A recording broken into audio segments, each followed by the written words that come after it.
The story I'm about to share is one I am still trying to gather courage to put in strength to tell. It's really disappointing. What a world we live in. I always thought family was sacred, that no matter what happened, some lines could never be crossed. But I was wrong. It started with small things that didn't seem like much at first. The way Adaremi, my husband, looked at my sister Rena. The way she giggled a little too much at his jokes. How he lingered when she spoke. How she touched his arm absent-mindedly. I should have seen it coming. Maybe I did. Maybe I just didn't want to believe it. Rena was 5 years younger than me. Wild, free-spirited, always chasing the next thrill. While I built a life of stability, she drifted from one bad decision to another. So when she called, heartbroken after another failed relationship, I welcomed her into my home without hesitation. She was my sister. Where else would she go? Adaremi was warm as always. He told me she could stay as long as she needed. He never complained when she left her things everywhere, or when she took long showers that drained the hot water. Then I started noticing things. The way his eyes followed her when she walked around the house in those tiny shorts. The way she laughed at his every word like he was the funniest man alive. The stolen glances between them. When they thought I wasn't looking, I told myself it was nothing, until one night proved me wrong. It was past midnight when I woke up to an empty bed. At first, I didn't think much of it. Adaremi often got up to drink water or use the bathroom. But when he didn't return after a while, I started to feel uneasy. Then I heard something. A soft moan. A sound so low I almost thought I imagined it. That I knew that sound. I knew it deep in my bones. Slowly, I got out of bed. My heart pounding so hard I could hear it in my ears. The sound was coming from the guest room. The door was slightly open. I knew I shouldn't look, but I did. And that was the moment my world shattered. Adaremi was behind Rena, his hands gripping her waist, his mouth pressed against her bare shoulder. She was on her hands and knees, her body arching into him, her face twisted in pleasure. "Oh God, Remy," she moaned, her voice breathless, desperate. "You like that, baby?" he whispered, his fingers digging into her skin. "Don't stop," she pleaded, pushing back against him. I felt sick. This wasn't a mistake. This wasn't a moment of weakness. This was passion. Hunger.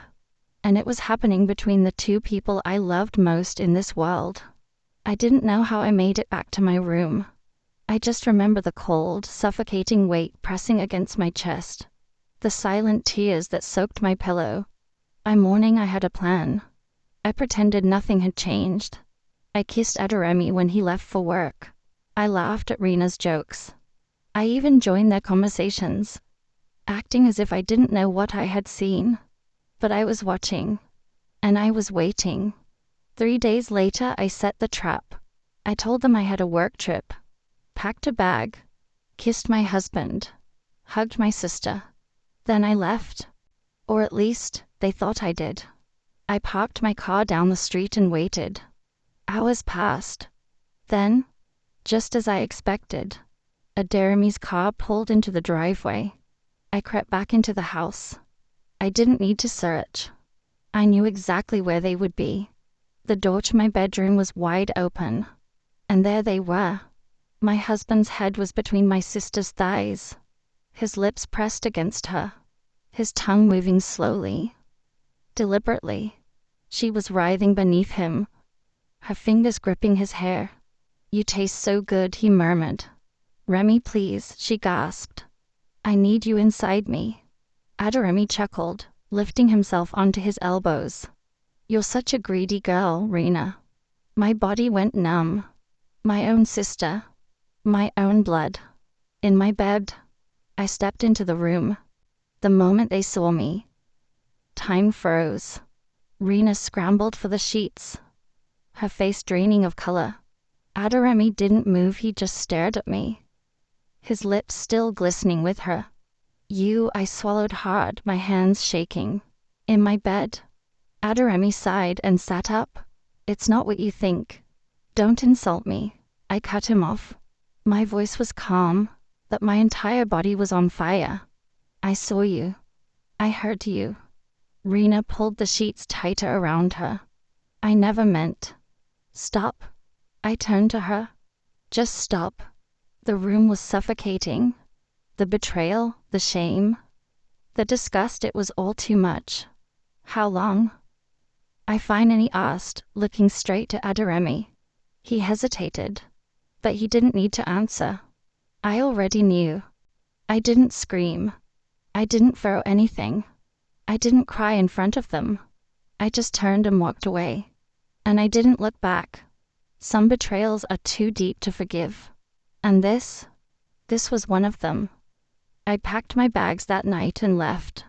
Not for a hotel, not for a friend's place, I left for good. There was nothing left for me in that house. That shattered trust and memories, tainted by betrayal. I blocked Adoremi, cut off Rena, and refused to listen to their pathetic excuses. Adoremi begged. He showed up at my office, sent flowers, wrote long messages about a mistake and a moment of weakness. But how do you call something a mistake when you do it over and over again? Rena? She disappeared. Maybe she felt ashamed. Maybe she was just too much of a coward to face me. But it didn't matter anymore. She was no longer my sister. It took time, but I healed. Not because it was easy, but because I refused to let their betrayal define me. Some people break you, but only if you let them. I chose to rebuild. Betrayal can come from the people closest to you, but what matters is how you rise from it. Would you have handled this differently? Tell me in the comments. And don't forget to like, share, and subscribe for more gripping stories like this on our channel. Turn on notifications so you never miss an episode.